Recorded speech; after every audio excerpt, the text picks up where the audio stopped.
Here at Nuneaton, I'm alongside Paul Caddis. Work rate was there, performance was there. You must be very happy with what happened tonight. Yeah, very pleased, but disappointed with the goal, I'll be honest. First 15 minutes of the second half, I thought we were excellent. Then we had a 10-minute spell where we changed our identity. We started thinking that we could overplay, which I let the players know in no uncertain terms after the game that that's not our identity, that's not how we play. Whether we're 1-0 down or we're 4-0 up, we still play the same way because that's our identity as a club and that's my identity as a manager. But listen, it's been a tough couple of weeks, there's no two ways about it. It's been a tough couple of weeks for the players.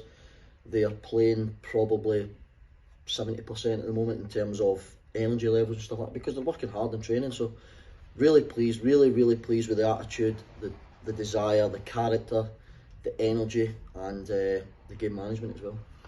I'm not sure if you're instilling it into the players, but it seems to be my perception that every time a player gets a ball, especially in midfield, they are driving forward. It's not a sideways movement, slow, quick, slow.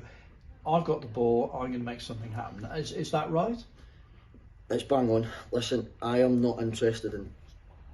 With all due respect to Nuneaton, they had about a time that there were about 4 minutes they didn't come into our half.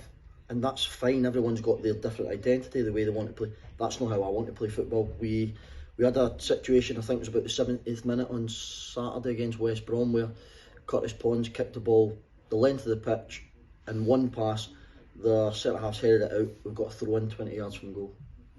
Why do we need 300 passes? Why do we need loads of passes across the back?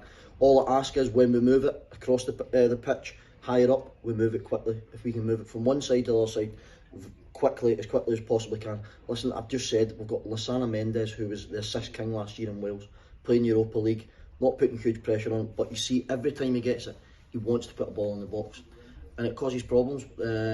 We scored, listen, it was a fluke, but we scored by putting the ball in the box, the first goal. So I want balls in the box. I think that's been very evident the last couple of games we've played, and we'll continue to work on it. Listen, we'll get better, we will get better, but so far so good. And in terms of when the opposition do have the ball, maybe a player's made a mistake and they've lost it, you know, the desire is there to win it back as quickly as can. It's not a question of just siphoning back players behind the ball. Yeah, if we can win it back quickly, then we will. But listen, in football, if you've not won it back within 3 passes, there's 2 things happen. It's either back at the goalkeeper, in terms of their goalkeeper, so they're in safe possession, so we're fine, so we get into a difficult to beat shape, or they play through you in 3 passes. They take your 2 strikers or your midfield 4 out, and our recovery runs, which I've instilled in the players, which has been absolutely brilliant, is I don't want particular to run to the ball, I want to run back to the goal. We protect the goal, we run back to the goal as quickly as we possibly can, our reactions are as quick as possible, then we'll get a shape from there. And that's it's been evident again so far. We've done really well. Listen, the attitude of the players and the off-ball stuff's immense, absolutely immense, and full credit to them. You said you were going to rotate it and give players minutes. You did that with abundance tonight.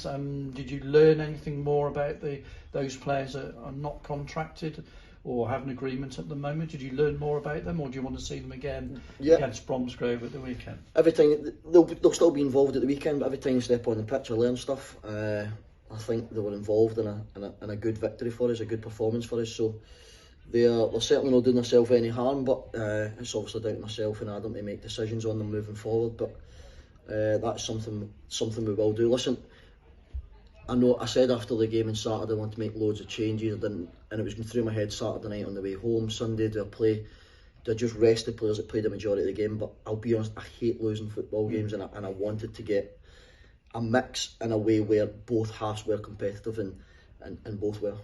Because both sets of team when you sent out seem to have the same structure. Yeah, and that's something I'm trying to drill in. It doesn't matter who's on the pitch, and I need everyone to understand the role, and so far they are.